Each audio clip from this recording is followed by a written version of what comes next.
Hello, everybody, and welcome back to Soul Stained Ink. My name is Beth, and today I'm going to be doing a review for I Almost Forgot About You by Terry McMillan. Now, I got this book from Blogging for Books, and it was in return for my honest opinion. My honest opinion is that I got 13 pages into it and cannot continue. I am DNFing this book. And really, that 30-second clip could be the entire review. But I want to tell you why. So, when I requested this book from them, I read the synopsis and it sounded really amazing. Now, you should know, and if you've been around a while, you probably do. I don't read contemporaries, not maybe one or two a year. Last year, I think I got crazy and read like four. I don't ever read contemporaries. I read classics. I read fantasies. I read a whole heap and big bait of middle grade books. I will read middle grade contemporaries, but that is because as a teacher of elementary and middle school children, I want to know what they're reading. I don't typically read contemporaries that are YA and up. I just don't care. I'll read steampunk.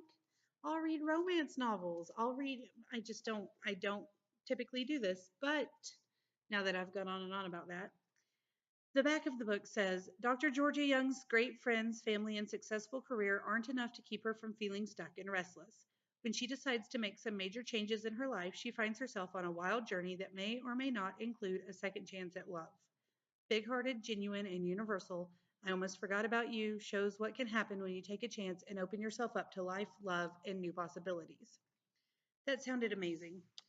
And then I got it and I read the first sentence, and the first half of the first sentence really drew me in, and I was excited. And then by the time I got to the second half of the first sentence, I was done.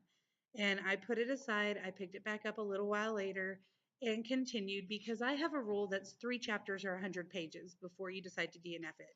I'm breaking that rule today. But I think I don't appreciate her writing style. I think we don't mesh well because I really enjoyed the movies of Waiting to Exhale, how Stella got her groove back. I enjoy the story, but I think that her writing translates better for me on screen than in book form. So I'm going to read you the first sentence, and you can make up your own mind whether or not I'm crazy. I mean, we already know I'm a little psychotic, but so the first half is it's another exciting Friday night, and I'm curled up in bed, alone, of course, propped up by a sea of pillows, still in my lab coat. The sash so taut it's suffocating the purple silk dress beneath it, but I don't care.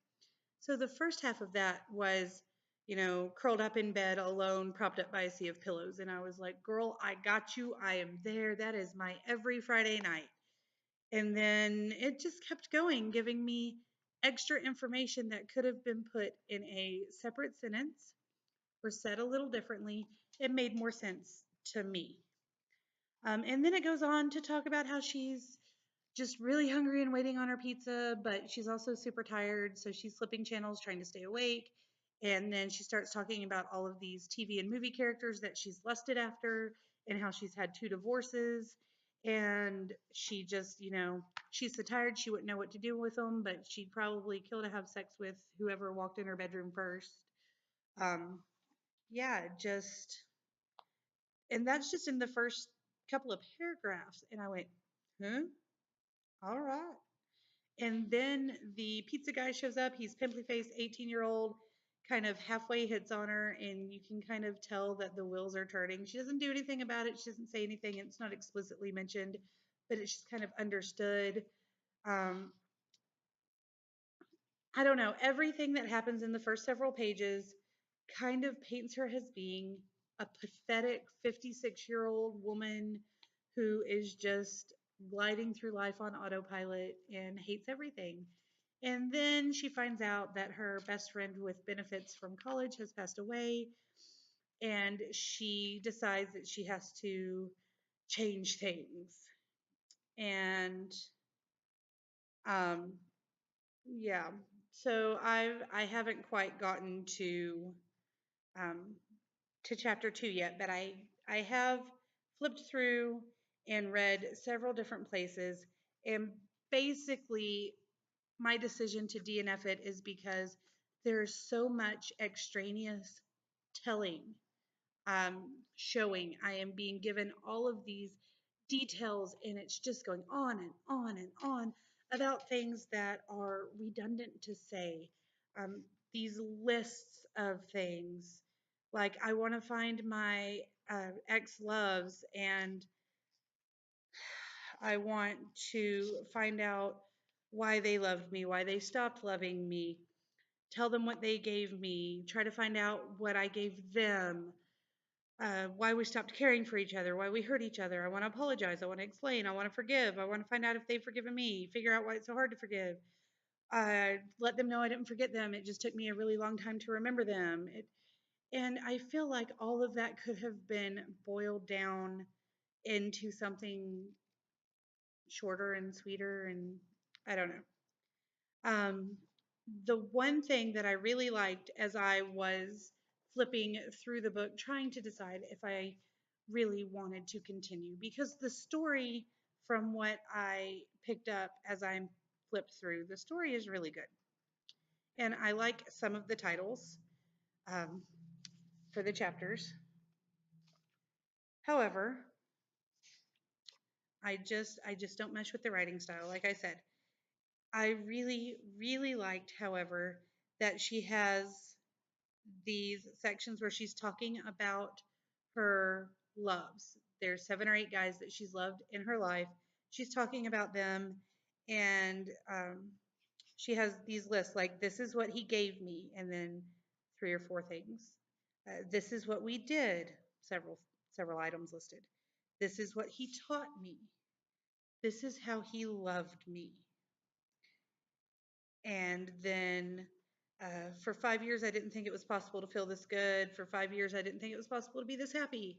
Then he forgot all the promises. He forgot why he loved me, and he simply stopped loving me. This is how he did it. And I actually like that. I liked that section, showing, you know, these are the succinct things that when I think of our relationship, this is what I think of. I really liked that. It's the only thing I can say I really liked about this book. Um, if I were to rate it on Goodreads, which I am not going to do because I feel like it's not fair having read only the first chapter, but if I were to rate it on Goodreads, I would probably give it about a 2 star. I have a feeling that it would be a 2.5 star if I completed reading it, and I'm just not going to spend my time doing that.